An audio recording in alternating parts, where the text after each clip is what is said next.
김용규 씨라고 하는 분이 있는데요. 이 백만장자의 마지막 질문이라고 하는 책을 지으신 분입니다. 이 책에 보면 삼성그룹 회장이었던 이 고 이병철 회장이 이 임종을 앞두고요. 이 박희봉 신부님에게 이제 질문을 하게 됩니다.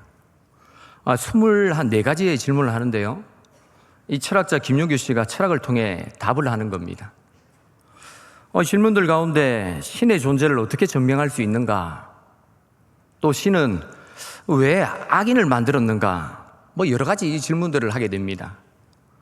그 중에 하나가요. 종교란 무엇인가 하는 그런 질문을 하게 됩니다. 그 책에서 이 철학적으로 이 말을 이렇게 증거하고 있는데요. 제가 한번 읽어드리겠습니다. 종교는 이 사상이라기보다 체험이고 이 종교적 활동을 수행하는 주체가 지성이라기보다는 인격이라는 것, 또한 그 결과도 지성의 확장이라기보다는 삶의 변화라는 점이다. 이 종교의 핵심은 가치의 체험과 가치 생활이다. 따라서 종교가 이끄는 새로운 삶은 인간이 이전보다 더 높은 단계의 가치를 체험하고 그럼으로써 이전보다 더 가치 있게 생활하는 것을 말한다. 아시겠습니까? 수준들이 다 높으시니까 다 이해하실 거라 믿습니다. 한마디로 얘기하면요, 가치 변화라는 겁니다. 가치 변화. 이 종교라는 게 뭔가, 이 가치를 쫓아가고 그 가치를 내 안에 추구하고 가치를 따라 변화되는 것, 그것이 종교라는 겁니다. 너무나 재밌게도요, 이 기독교에서 말하는 믿음과 똑같습니다. 기독교에서도 믿음을 가치의 변화, 삶의 변화다 이렇게 얘기합니다. 빌립보서에 보시면 이 사도 바울이 이 다메섹 도상에서 예수님을 만나고 나서요, 그의 삶이 완전히 변화가 일어나기 시작합니다. 그리고 이렇게 고백합니다. 무엇이든지 내게 유익한 것을 내가 그리스도를 위하여 다 해로 여길 뿐더러. 믿음이 있다 하는 것은요, 이 가치와 삶이 변화된다 하는 겁니다. 이전에는 육체를 신뢰하고 육체를 자랑하고 육체를 따라 살았다고 한다면 이제는 그 모든 것을 배설물로 여기고 예수님을 위해 살고 예수님을 위해 죽고 예수님 따라 살고 예수님 위해 그렇게 살아간다라는 겁니다. 내가 좋아하는 것, 내가 기뻐하는 것, 그거 위해 살지 아니하고요, 주님이 기뻐하고 주님이 즐거워하는 그 삶을 살아가는 겁니다. 이것이 믿음으로 인해 변화된 삶이다 하고 얘기하는 겁니다. 오늘 본문은 먼저 우리가 어떤 사람인지에 대해서 말하고 있는데요, 이 4절과 5절을 보시면 여호와 나의 하나님이 이르시되 너는 잡혀 죽을 양떼를 먹이라. 사들인 자들은 그들을 잡아도 죄가 없다 하고 판자들은 말하기를 내가 부유하게 되었은즉 여호와께 찬송하리라 하고 그들의 목자들은 그들을 불쌍히 여기지 아니하는도다. 이스라엘 백성들을 향해서 뭐라고 얘기합니까? 너는 잡혀 죽을 양떼들이다 이렇게 얘기하고 있는 겁니다. 이 잡혀 죽을 양떼를 이 원어에 가깝게 얘기하면요, 이 도살장에 끌려가는 양떼 이렇게 표현할 수 있습니다. 이 양들을 사들인 목자들이 이 양들을 도살하는 겁니다. 자신들이 사서 이렇게 키웠는데 그 양들을 도살하면서도요, 나는 죄가 없다 이렇게 얘기하는 겁니다. 다르게 말하면요, 이 양들을 도살하고 있는데도 죄책감을 하나도 느끼지 않는 겁니다. 거기다가 이 양들을 팔고 난 후에 뭐라고 얘기합니까? 내가 그들을 팔아서 돈을 벌었으니까 부유하게 되었다. 그러면서 여호와를 찬송하는 겁니다. 지금까지 그 양들을 길렀던 목자들입니다. 그런데 이 팔려서 도살당하는 그 양들을 바라보면서 불쌍히 여기지를 않는 겁니다. 도리어 팔아서 돈을 벌었기 때문에 하나님께 찬양한다 이렇게 얘기합니다.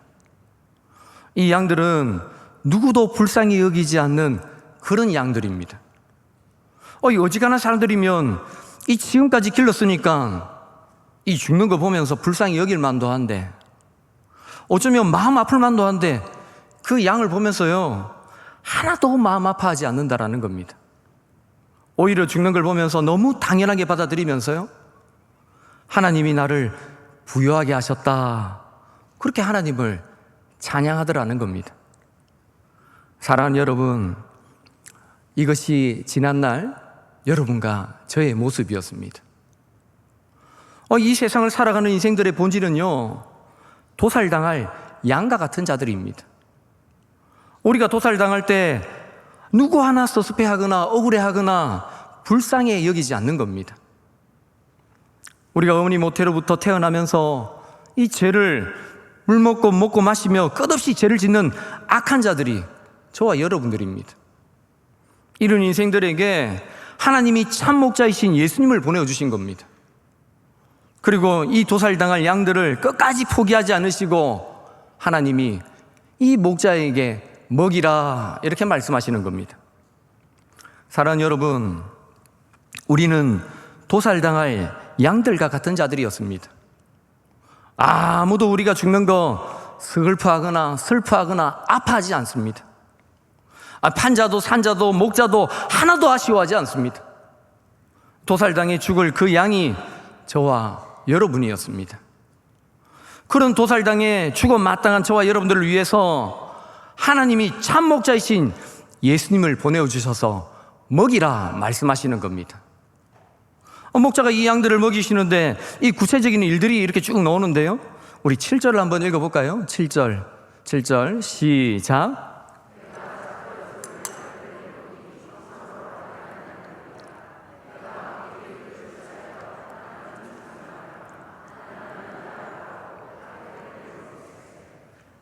이 사랑하는 여러분, 목자께서 잡혀 죽을 양들을 어떻게 보고 계십니까? 그 양을 참으로 가련하게 보고 계시는 겁니다. 이 도살장에 끌려가는데도 아무도 불쌍히 여기지 않았는데 그 키우던 목자들까지도 이 죽는 것을 보면서 아무도 아파하지 않았는데 이 선한 목자는요, 그 양들을 너무나 가련하게 바라보고 계시는 겁니다. 그리고 그 가련한 양들을 위해서 이 목자가 본격적으로 일을 하기 시작하는데요, 이 두 개의 막대기를 선택합니다. 이 과거의 이 유대 땅의 목자들은요, 이 두 개의 막대기를 가지고 다녔습니다. 우리 시편 23편 혹시 기억하시나요?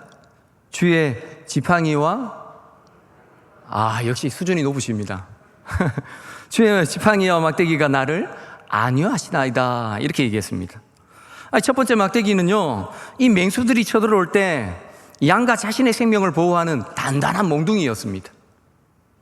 또 하나는요, 이 양들이 눈이 어둡기 때문에 이 바위 틈이나 아니면 이 언덕이나 절벽 쪽에 발이 끼일 때가 있습니다. 그때 목이나 발을 걸어가지고요, 이 양을 끌어올리는 그 도구가 이 지팡이입니다. 지팡이.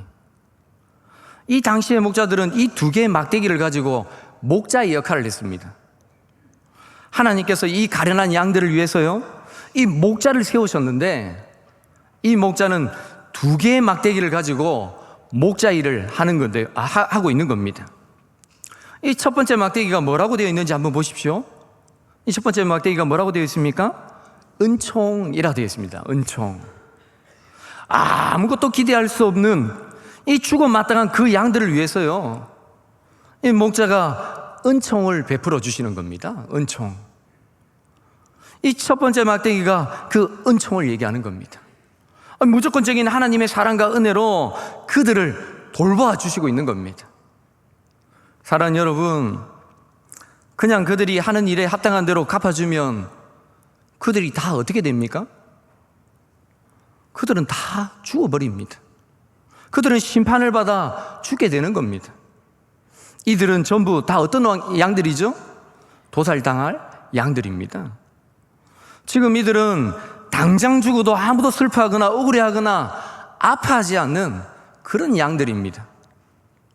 그런 양들을 위해서요, 이 선한 목자가 되신 예수님께서 은총의 막대기를 가지고 그들을 먹이고 돌보고 계시는 겁니다.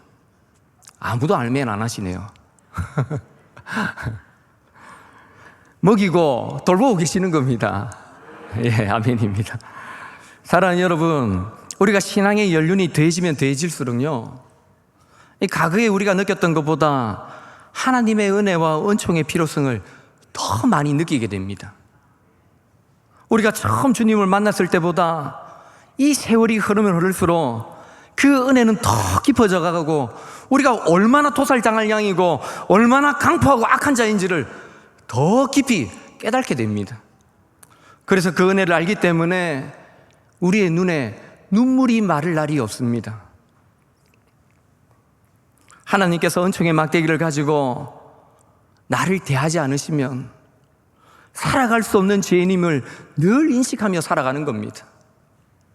그래서 우리 믿음의 선배들은요, 늘 입버릇처럼 얘기했습니다. 저는 죄인입니다.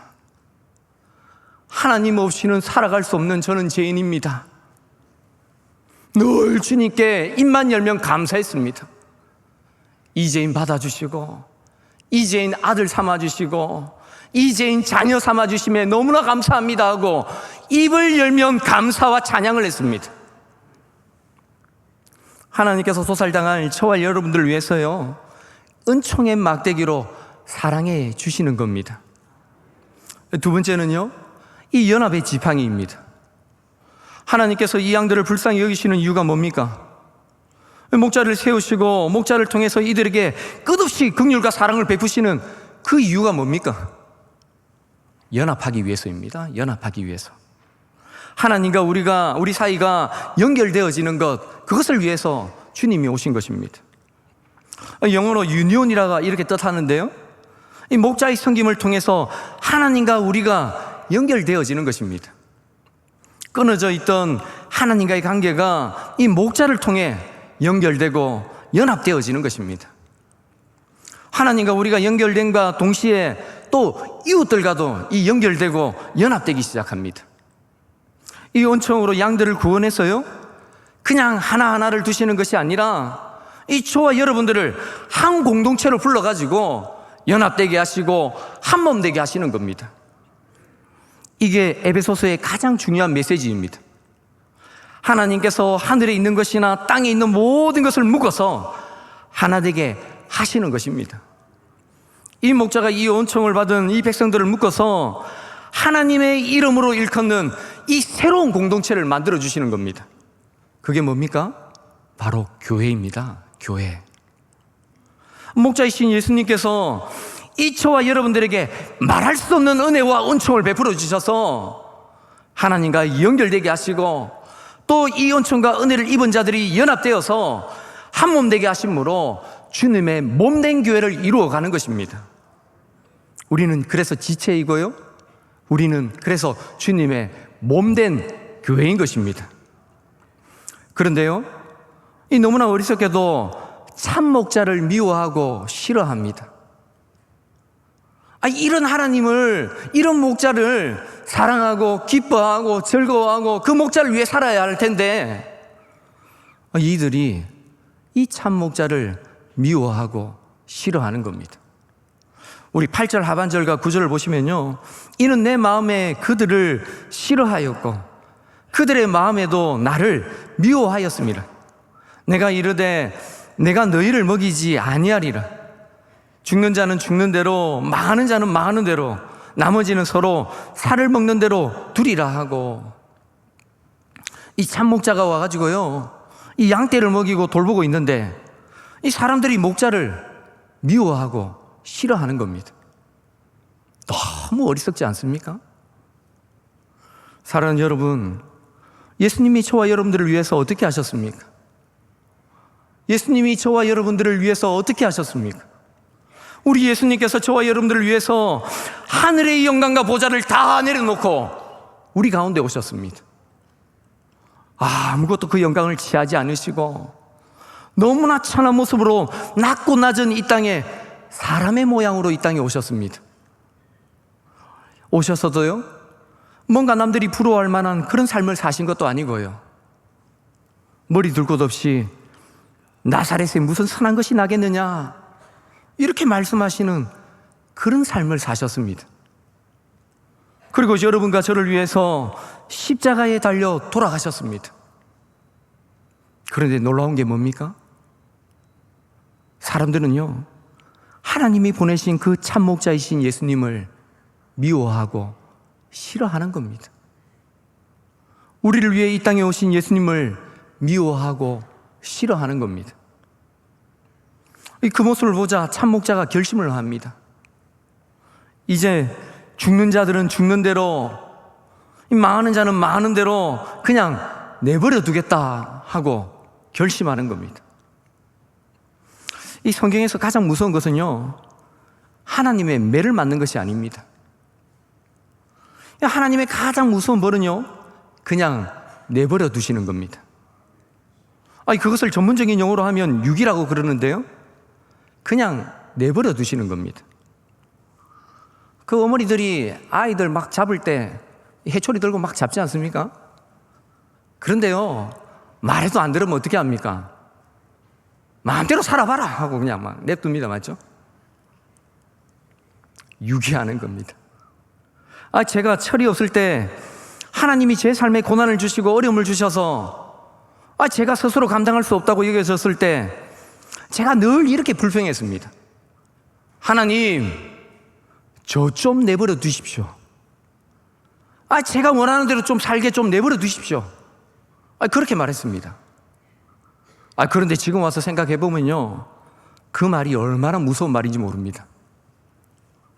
하나님이 그냥 내버려 두시면 저와 여러분들은 어떻게 됩니까? 다 죽는 겁니다.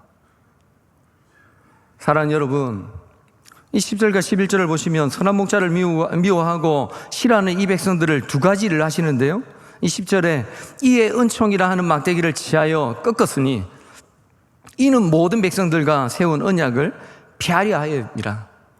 이 은총이라는 막대기를 취하여 잘라버리는 겁니다. 모든 백성과 세운 언약이 피하여지는 겁니다. 이제 더 이상 나는 너희들의 목자 역할 안 하겠다, 이렇게 말씀하시는 겁니다.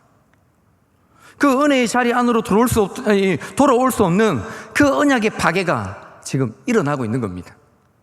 두 번째는요, 이 목자가 하시는 일이 뭔지 한번 보십시오. 14절 한번 읽어볼까요? 14절입니다. 시작.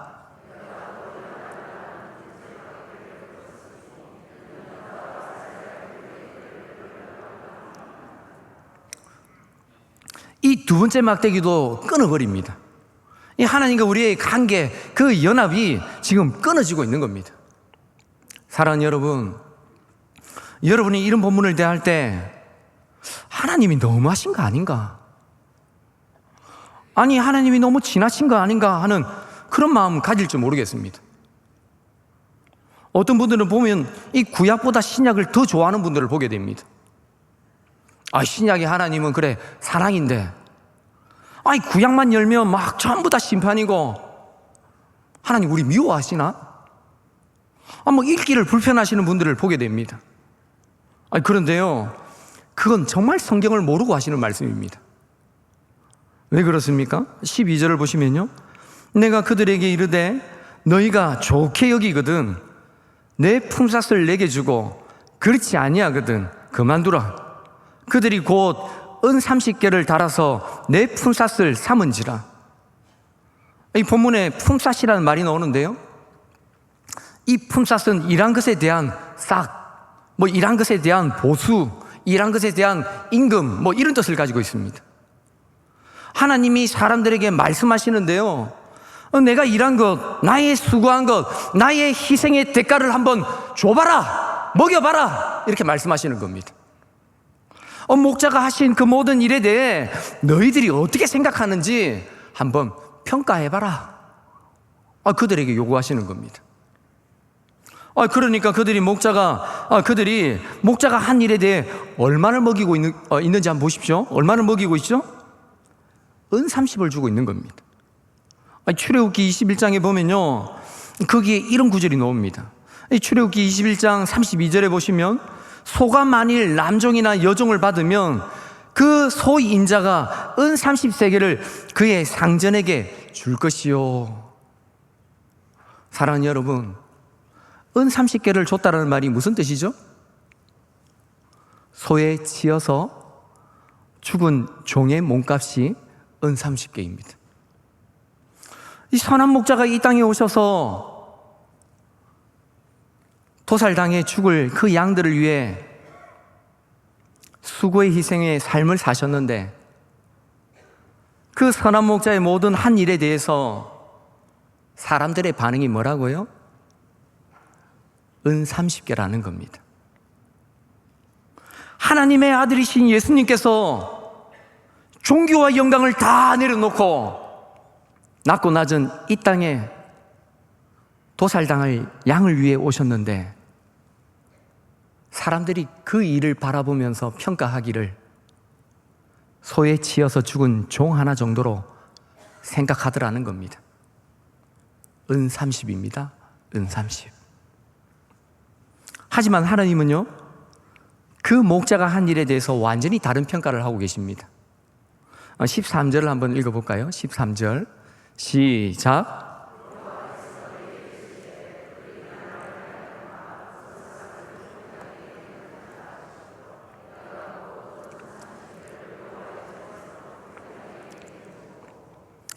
이 12절에 나와 있는 이 품삯과요, 이 13절에 나와 있는 이 싹은 완전히 다른 뜻을 가지고 있습니다.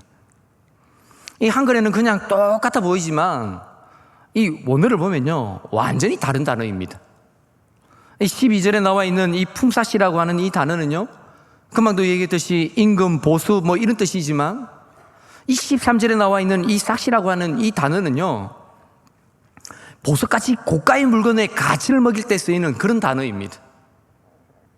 이 사람들은 예수님이 하신 그 일들을 바라보면서 은 30으로 그 값을 먹였는데 하나님은 어떻게 평가하신다고요?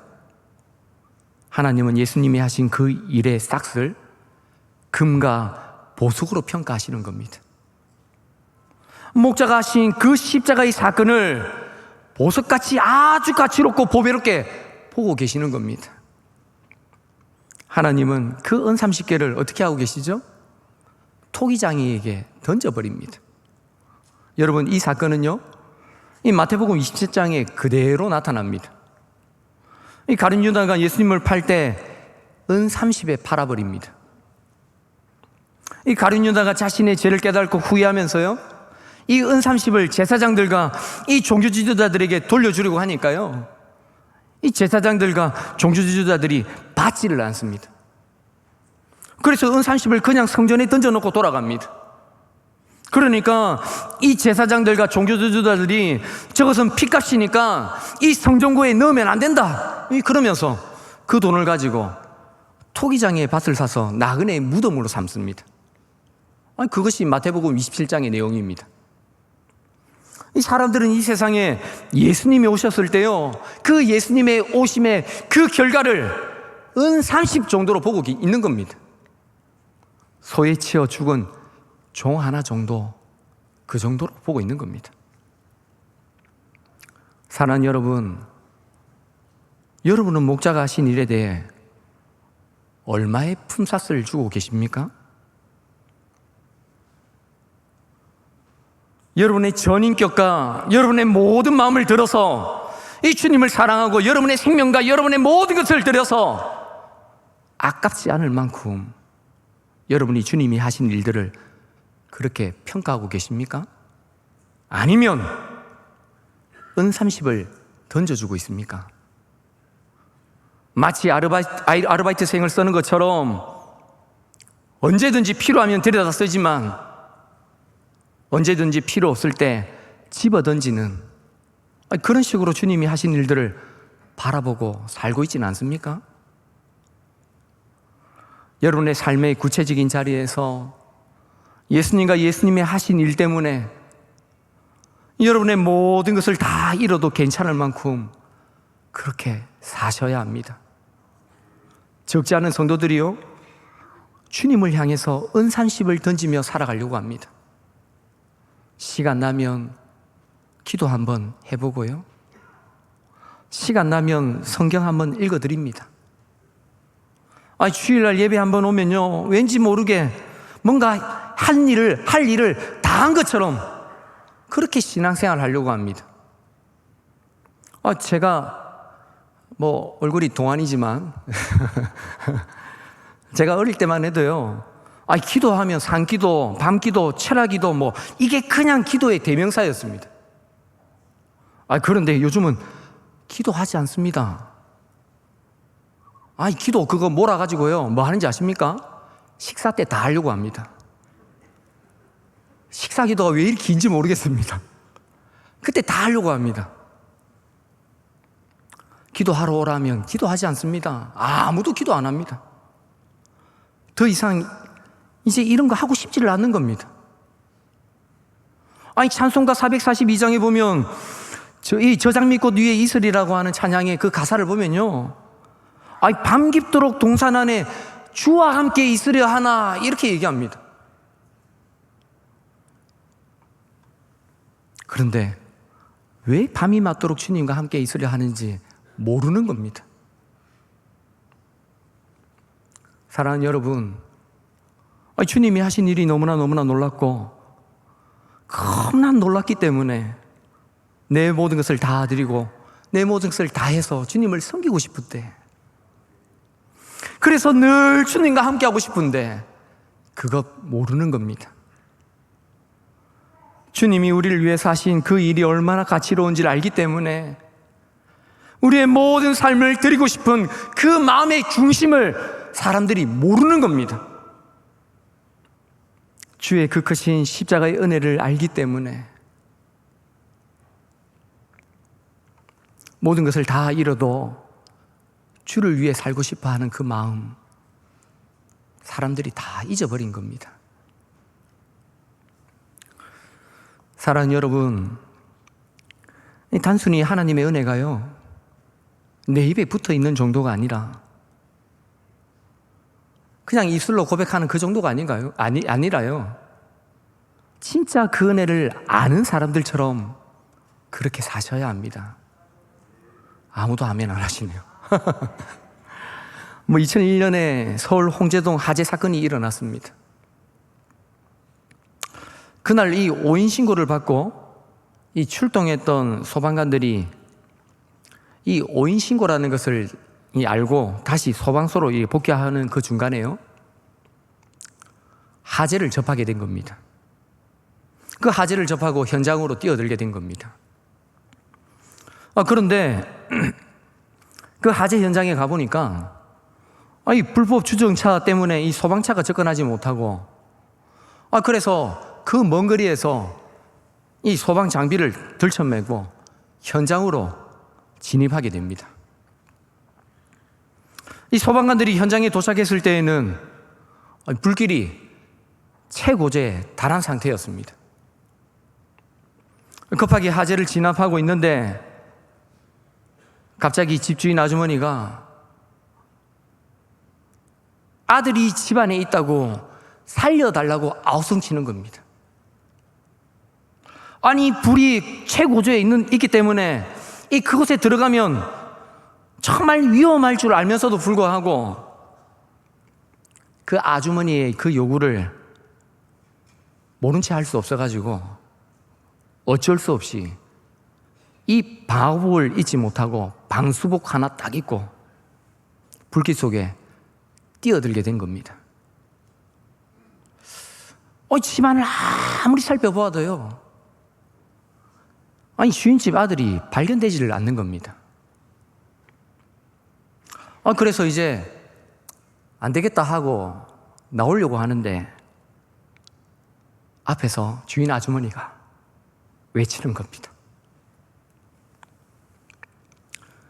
아들을 살려달라. 내 아들 저 안에 있다. 그 울부짖는 소리를 듣고 이 소방관 7명이요, 이 불이 번져 있는 그 집 안으로 다시 들어가게 됩니다. 근데 구조하러 들어갔던 이 소방관 7명이 그 불길 속에서 매몰되어 버린 겁니다. 이 4시간 뒤에 이 구조작업 끝에 7명의 소방관을 찾아서 병원에 후송되었는데 6명의 소방관이 생명을 잃게 된 겁니다. 그런데 집주인의 아들이 보이지를 않는 겁니다. 그 화재 현장을 아무리 찾아도 집주인의 아들이 보이질 않는 겁니다. 아니, 나중에 알고 보니까요, 집주인 아들이 집에 없었던 겁니다. 너무나 끔찍한 것은 밖에서 불구경한 겁니다. 이 아들이 이 집주인 어머니와 싸워가지고 홧김에 그 집에 불을 지르는 겁니다. 그것 때문에 일어난 화재 사건이었습니다. 아니, 불 지른 그 사람을 구하기 위해 불길 속에 뛰어든 6명의 소방관이 생명을 잃어버렸습니다. 더욱이 그 사람은 집안에 있지도 않았습니다. 이런 험악한 죽음이 어디 있습니까? 나중에 이 순직한 소방관 가운데 한 분이요, 이 생전에 후배 소방관에게 보낸 메일이 공개가 되었는데요, 이렇게 얘기합니다. 의사의 역할도 남의 목숨을 구하는 일임에 틀림이 없지만 자신을 내던지면서 구하지는 않지 않는가? 나는 남의 목숨을 구하기 위해 자신의 목숨을 던질 수 있는 이 직업에 만족하네. 사람의 목숨을 살리기 위해 내 한 목숨 선선하게 내던질 수 있는 것, 나는 이것을 하나의 성직으로 여긴다네.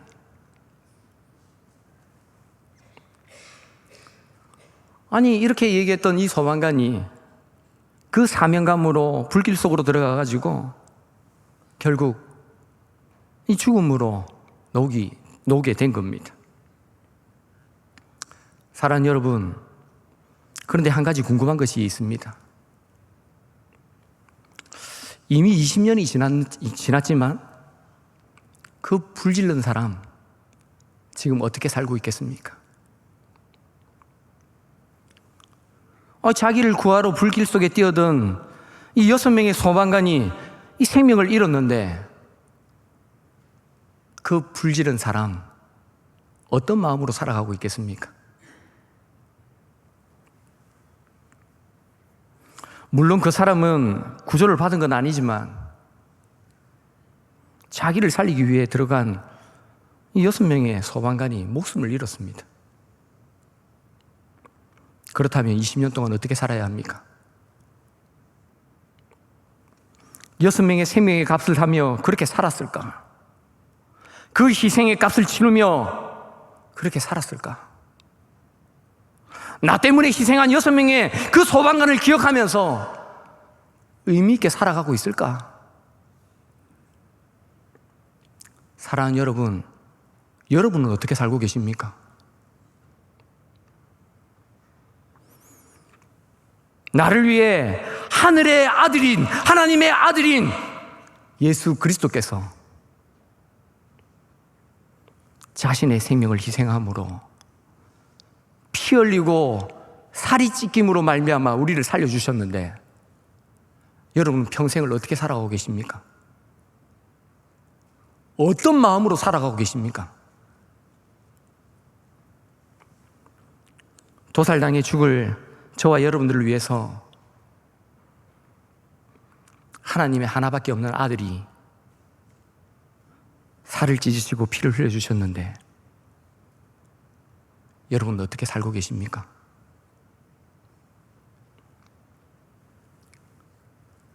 사랑하는 여러분, 우리 모두가 언젠가 주님 앞에 서게 될 것입니다.